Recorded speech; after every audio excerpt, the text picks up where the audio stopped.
It didn't take off from a nearby base. It didn't trigger a single radar.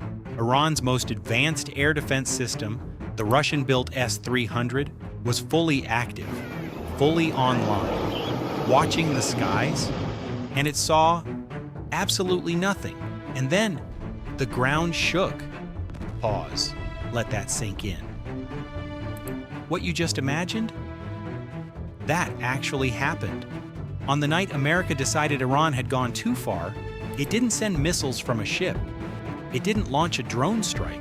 It sent the most expensive, most secretive, most terrifying aircraft ever built by human hands, the B-2 Spirit stealth bomber, on a mission that Iran still doesn't fully want to admit happened.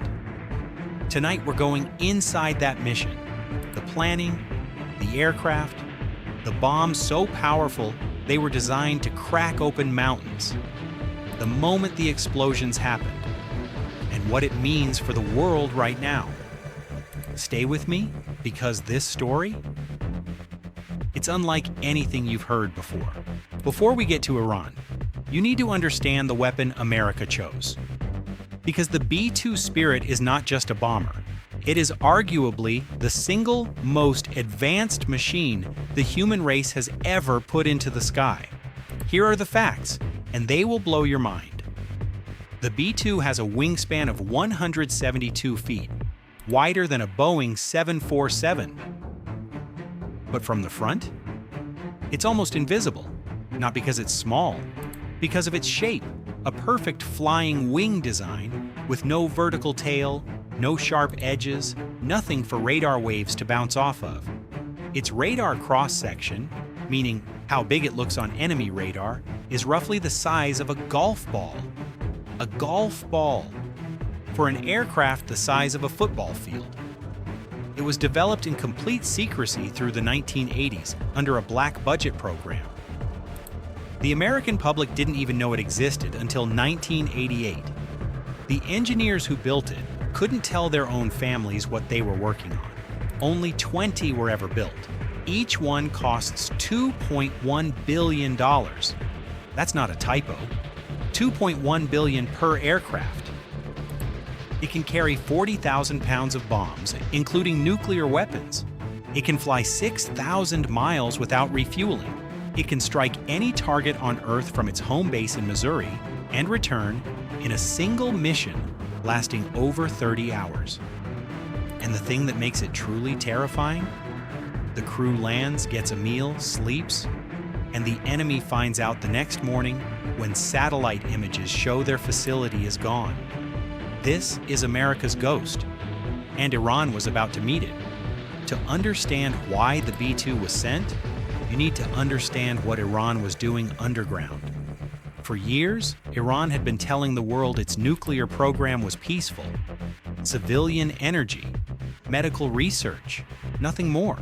The world didn't buy it. The IAEA, International Atomic Energy Agency, kept reporting that Iran was enriching uranium far beyond what any civilian program needs. Weapons-grade enrichment, hidden facilities, undeclared materials.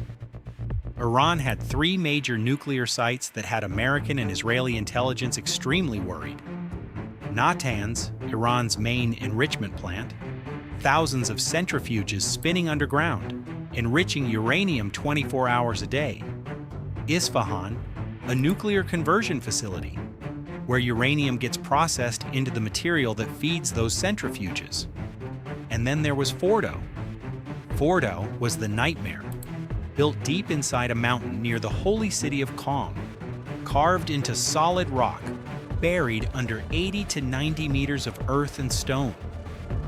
Iran chose that location specifically because they calculated no conventional bomb could reach it. They were almost right, almost, because America had been quietly developing something specifically for situations like this. A bomb so massive, so powerful, it was designed for one purpose: to crack open mountains. This thing is extraordinary. It weighs 30,000 pounds. That's heavier than most small aircraft. It's 20 feet long.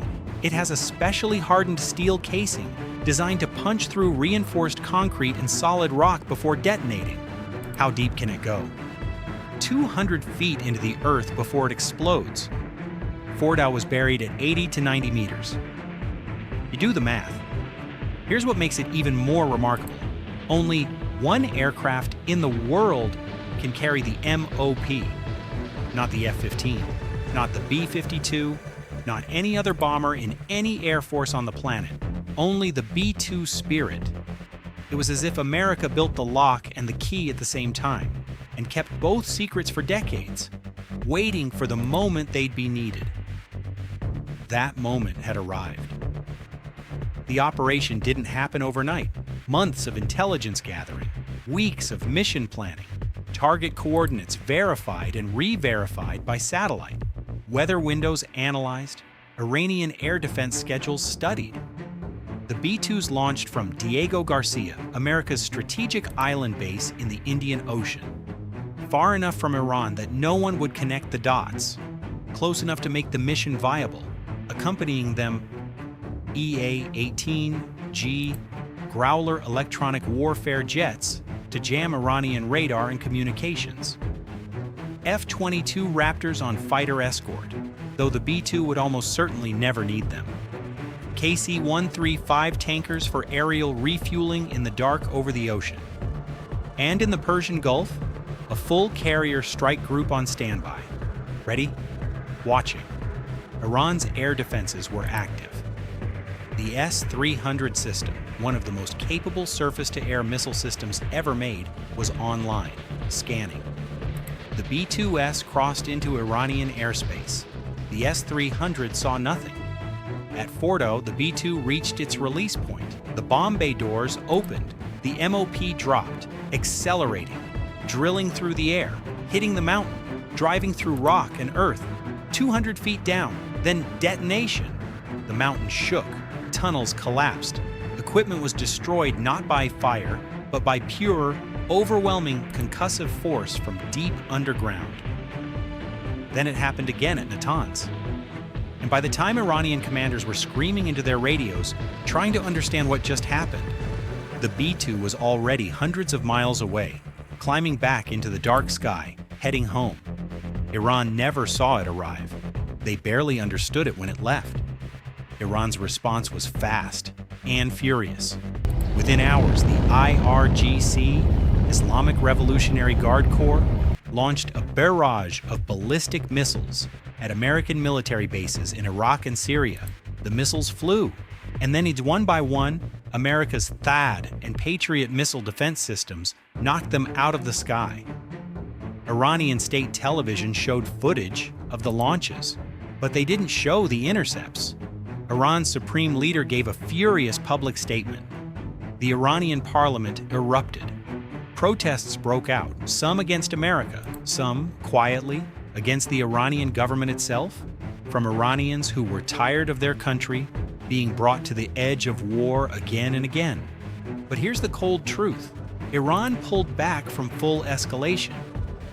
And the reason is simple. Iran's military commanders understood that if they launched a full-scale response, America's answer would not be another targeted strike. It would be the end of Iran's military as a functioning force. That restraint, forced by fear, was exactly what American strategists had planned for.